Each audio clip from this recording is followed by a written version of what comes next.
Sigifredo. Sus padres se conocieron en un tiempo donde las apariencias lo eran todo. Las personas no se permitían ser. Las grandes pantallas de los cines se adornaban con películas donde la mujer tenía que ser rescatada por un hombre galante, fuerte e inteligente.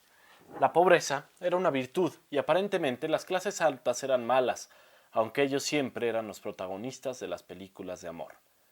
Fue en el cine Balmori, aquel que estaba en Avenida Álvaro Obregón, cuando don Simón vio salir a María Fernanda. Aquello fue un flechazo. Ella iba saliendo de ver Rosa de Xochimilco. Él iba camino a su jornada laboral. El flechazo permitió que el tiempo se detuviera. A los pocos meses se casaron. Él era muy serio. Ella también lo era, si es que en apariencia eran la pareja perfecta. Poco después de su boda llegó el primer hijo. Antes de concebirlo llegaron al acuerdo de tener solo 5 hijos, porque el 5, al ser un número primo, les llamó la atención, y eso permitiría que los momentos de intimidad terminaran pronto y pudieran dedicarse a cumplir cada quien con sus obligaciones. Él era el proveedor por excelencia. Aprendió a ser el mejor costurero de la fábrica y eso le permitió poder poner una sastrería que fue el barco que mantuvo a flote a la familia. Doña María Fernanda fue la mamá por excelencia. Sus 5 hijos siempre tenían miedo de no terminar la tarea porque al no hacerlo provocarían la furia de su mamá y ella no era consciente de lo que hacía. Solo replicaba viejas costumbres y pensaba que al hacerlo se convertía en la mejor madre del mundo. El hijo menor fue nombrado Sigifredo, un nombre muy formal y elegante. Eso es lo que los papás mencionaron en el registro civil. Sus otros 4 hijos también tenían nombres que los hacían pertenecer a otra clase social y que seguro les augurarían un muy buen futuro. No es que ser sastre fuera malo, pero sus padres siempre quisieron que sus hijos fueran al menos dueños de varias sastrerías. Sigifredo desde muy pequeño aprendió a seguir todas las formalidades de la vida. No subía los codos a la mesa mientras comía, mucho menos leía en la mesa, y ni siquiera se atrevería a tener entre sus manos una historieta de Chanok. Él tenía que leer cosas que lo cultivaran. Así es que siempre elegía a Julio Verne, pero no podía imaginarse todo lo que él escribía en sus versos, así es que prefería tomar las enciclopedias. A los 10 años se sabía al derecho y al revés la enciclopedia de historia mundial. Sabía muchas más cosas que los niños de su edad, pero lo que no sabía era cómo ser niño. Nunca sintió que eso fuera necesario. Así es que tuvo que aprender a lidiar con los abusadores, aquellos niños regordetes y grandotes que pasaban los recreos buscando alguna maldad por hacer. El receptor de esas maldades era Sigi, como le decían de cariño, pero él aprendió a no tomar importancia de esto. Él solo quería ser el mejor sastre y contador para poder ayudar a su padre con el negocio y poner en alto el nombre de la familia Gutiérrez Serafín. Mientras los niños crecían y se interesaban en mujeres, él seguía interesado en libros. Los libros eran cada vez más tediosos, con mucha más información, pero eso a él parecía no importarle. Él quería arrancar cada una de las páginas, meterlas a su cerebro y almacenar toda esa información.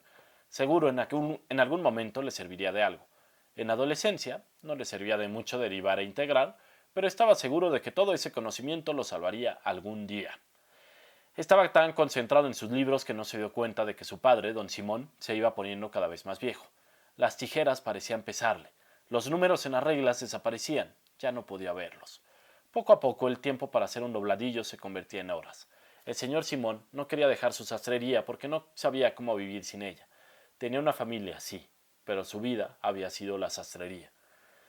Sigi entró a la UNAM, al recién inaugurado campus de Ciudad Universitaria. Para él, esto era un orgullo. Sus hermanas se casaron y no pudieron entrar a la universidad. No era bien visto que una mujer estudiara, y como ellos cuidaban tanto las apariencias, tuvieron que dejar de lado sus sueños para unirlos al de un hombre y una familia. Su hermano Ernesto fue la oveja negra de la familia. Encontró refugio en el alcohol y abandonó todos los sueños que sus padres habían puesto sobre él. Sigifredo sabía que tenía que ser el número 1. No le quedaba otra opción. El primer año fue el primero en llegar y el último en irse. La biblioteca parecía estar hecha para él y él para ella. Si buscabas a Sigi, seguro lo ibas a encontrar detrás de un libro. Nadie lo buscaba, porque él no hablaba con nadie, pero seguro, si alguien hubiera querido, así lo encontraría.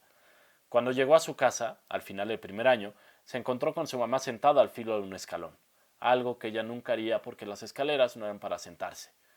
Sigi se quedó sin saber qué hacer y pudo ver una lágrima que escurría en los cachetes de su mamá. Supo que algo no andaba bien. Su mamá le dio la noticia. Su papá murió de un infarto en la sastrería. Después de dar la noticia, su mamá paró el llanto. Dijo que no debían de llorar y aquello quedó solucionado. Por más que Sigifredo lo intentó, no pudo llorar en el funeral. Sus hermanas sí lo hicieron, pero ellas eran mujeres y lo tenían permitido. Su hermano Ernesto optó por tomar. Se escuchaban sus estruendosas risas, pero nada de llanto. Al enterrar a su papá, Sigifredo sintió un peso ligero pero enorme. Las llaves de la sastrería fueron entregadas por su madre. No le quedó otra opción más que olvidarse de la escuela y rescatar el nombre familiar. Su madre no aguantó la tristeza y a los 3 meses acompañó a Simón en la vida eterna. De nuevo, el mismo ritual. Sigifredo queriendo sentir y no podía. Las lágrimas no aparecían y él se quedaba sin saber qué hacer. La casa fue mal vendida y con su parte pudo comprar el departamento que estaba arriba de la sastrería. Su vida estaba resuelta. No tenía que convivir con nadie, más que cuando iba al mercado. Pero los marchantes ya lo conocían y sabían que las palabras rara vez brotaban de Sigifredo. Así es que guardaban sus comentarios y bromas para otros clientes. Sus días empezaban a las 5 de la mañana.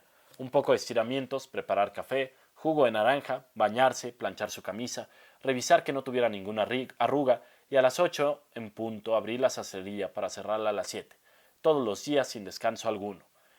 Esto hizo que su sastrería cobrara gran importancia en la colonia obrera. Cualquier persona sabía que si su pantalón se quedaba sin cierre podía ir a la sastrería GS, iniciales de la familia, y que ahí un señor bastante serio le iba a encontrar solución a su problema. La única condición era que no debías de ser muy amistoso, porque seguramente esperarías una respuesta igual y no la obtendrías. Entonces, para evitar eso, lo mejor era llegar lo más serio posible, dejar la prenda y regresar en el tiempo indicado, porque Sigifredo nunca fallaba en el tiempo. Dejó de tener contacto con sus hermanos. Ellos se alejaron con el dinero de la casa de sus padres. Él mantuvo a sus padres cercanos con cada botón zurcido. Los hermanos no supieron lidiar con el dolor y optaron por la partida. En ese ir y venir de hilos y puntadas, Sigi pasaba el tiempo. Su eterna rutina parecía no importarle hasta que un día, una mujer que aparentaba ser de su edad entró para interrumpir todo. Ella venía estrenando unas zapatillas y éstas no le permitían caminar bien. Conchita sintió cómo sus tobillos se doblaron y fue a caer encima de la mesa donde Sigi tenía la ropa perfectamente doblada. Él no pudo ocultar su malestar cuando la mujer revolvió todo, pero lo que más le molestó fue que ella emitió un ruido que tenía mucho que no escuchaba. Una carcajada. Y sin poder pedir perdón, ella se levantó. Ella solo iba a dejar una blusa para que le arreglaran el cuello y terminó causando un terremoto. Sigifredo por primera vez en su vida vio a alguien a los ojos, se perdió en ellos, tomó la blusa y con la misma torpeza que ella tenía, empezó a hacer la nota. Se aseguró de ser cauteloso, tomar bien el nombre y la dirección y se ofreció a hacer algo que nunca había hecho. Él iba a llevar la blusa hasta la casa de Conchita. Tampoco era tan difícil. Su casa estaba a 2 calles. Ella venía huyendo de una vida campirana buscando aventuras en el Distrito Federal, y su primera aventura fue en la sastrería. No sabía en ese momento que esta iba a ser una de sus más grandes aventuras. Sigifredo se esforzó en terminar lo antes posible la blusa. Él sintió algo que jamás había imaginado sentir. Quiso poner una margarita escondida en el doblez de la blusa y salió al encuentro de Conchita. Ella lo recibió con tubos en la cabeza y un camisón. Él no supo qué hacer. Las mujeres en su casa no salían así. Siempre tenían que estar arregladas para recibir visitas. A Conchita parecía no importarle eso. Cuando ella desdobló la blusa se encontró con una margarita apachurrada. De nuevo la risa apareció y esta sirvió para invitarle un café a Sigi. Ella se sorprendió cuando vio la perfección con la que él tomaba el café con la cuchara, lo vertía sin hacer ruido sobre la taza, colocaba un poco de azúcar y dejaba caer el agua caliente sin derramar una sola gota. Ella, por el contrario, hacía todo al tanteo. Él se enfadó al ver esto. No entendía cómo alguien podía no tener control sobre algo tan pequeño como una taza de café. El primer café se convirtió en tardes interminables de pláticas. Ella le contaba su jornada laboral en Sanborns y él se limitaba a escuchar. No decía nada. Aquello era un monólogo, pero ni a uno ni a otro parecía importarles. El acuerdo era implícito. Los dos sabían que eran muy distintos. Él era la perfección andando y ella todo lo contrario. Siempre tropezaba con todo o hacía comentarios inoportunos. Poco a poco fueron aprendiendo que el amor muchas veces es inexplicable. Se trata de un sentimiento que se escapa de la comprensión y puede hacer que dos personas completamente opuestas encuentren la pieza que les faltaba. La vida siguió igual. Sigi seguía sin amigos, y ella era amiga de toda la colonia. Todo el mundo parecía conocer a Conchita. Todas las tardes había personas dispuestas a escuchar las carcajadas sonoras que emitía. La gente no podía entender cómo es que ella podía estar con alguien como Sigifredo. Lo que no sabían es que ella encontró el silencio que necesitaba, y él encontró el ruido que le hacía falta a sus costuras y remiendos. Cuando Conchita se enteró de que estaba embarazada, sintió miedo. Aún no se había casado con Sigi, y no sabía cómo iba a tomar él la noticia. Seguramente se casarían porque él era el hombre más recto y correcto del mundo, pero lo que no sabía es cómo iba a reaccionar ante un bebé. Como era de esperarse, cuando Sigifredo se enteró de la noticia, no emitió emoción. Parecía no importarle. Pero Conchita sabía que sí le importaba, porque cuando se enteró de la noticia, descuidó la cucharadita de azúcar y terminó sirviéndose más, como si quisiera endulzar el momento. Y así fue. Terminando de dar la noticia, Sigifredo se levantó y le dijo que tenía que ir a la sastrería. Ella no entendió por qué, pero poco tiempo después se dio cuenta de que él estaba arreglando el traje y el vestido de sus padres para que los dos pudieran usarlos en el día de la boda. Ella no lo sintió como algo extraño, o al contrario, entendió que era la forma en la que él decía te amo a ella y a sus padres. La boda fue muy peculiar. Todo el mundo bailó con la novia menos el novio. Él se quedó sentado revisando a todos los invitados. No se le veía aburrido, al contrario para él este fue el mejor día de su vida. Terminó la boda, se fueron a casa y al otro día retomaron la rutina. No hubo luna de miel, porque la sastrería no podía quedarse sin abrir, así es que pospusieron el viaje. La panza de Conchita fue creciendo, y se le complicaba cada vez más salir al mercado, así es que Sigi era el que tenía que hacer las compras. Un buen día de mayo él salió sin paraguas, se le olvidó, y de regreso se encontró con una tromba. Ahí iba el pobre caminando, dando tumbos, cuando en una banqueta se encontró con una escalera recargada en la pared. No supo qué hacer. Si bajaba de la banqueta, corría el riesgo de ensuciar sus zapatos y su pantalón, y no sabría cómo entrar a la sastrería. Eso le traería muy mala publicidad porque el local siempre estaba impecable. Por otra parte, quedaba pasar por debajo de la escalera, pero esto era incorrecto. Él nunca pasaba la sal de mano en mano, nunca se cruzaba con un gato negro. Los viernes y martes 13 no salía de su casa ni de la sastrería. En fin, nunca hacía nada incorrecto. Siempre buscaba la corrección a toda costa, pero ahora no le quedaba de otra. Decidió cruzar por debajo de la escalera de madera. Cerró los ojos antes de cruzar el umbral y al abrirlos, todo era distinto. No había lluvia, no había basura, los coches iban en una fila ordenada, nadie tocaba el claxon y nadie hablaba con otras personas. Aquello era el paraíso. Tenía que llegar lo más pronto posible a la sastrería para contar la Conchita. Corrió por primera vez en su vida, abrió la puerta y cuando entró no había rastro de Conchita.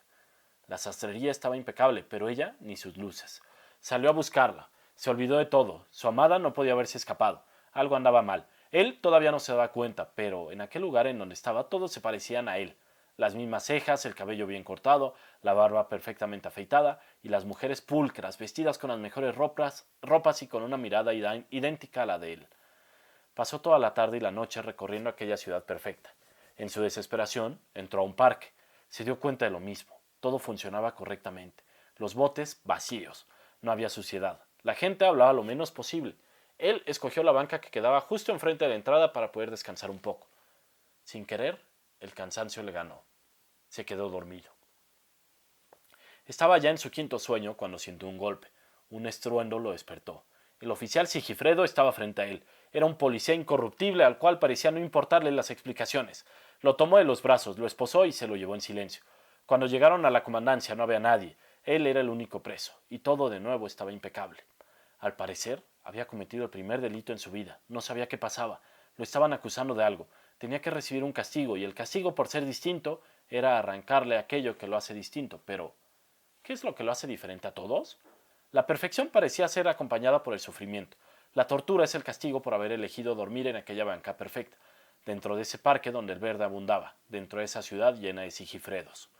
Cuando menos lo esperaba, fue conducido a un pasillo estrecho. La oscuridad lo dominaba. Al final del pasillo se veía una luz y una silla. Sin saber qué ocurría, lo sentaron en esta silla.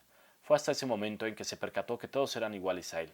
Algunos con más canas que otros, pero en esencia eran sigifredos. El miedo se hizo presente. Empezó a tallar, pero sus esfuerzos fueron pocos. Lograron someterlo de una manera eficaz.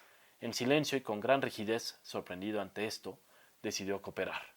Quedarse quieto aguardando su castigo, y gracias a esto pudo observar una máquina de la cual salían unos nodos que escupían rayos eléctricos y que sería ocupada con él.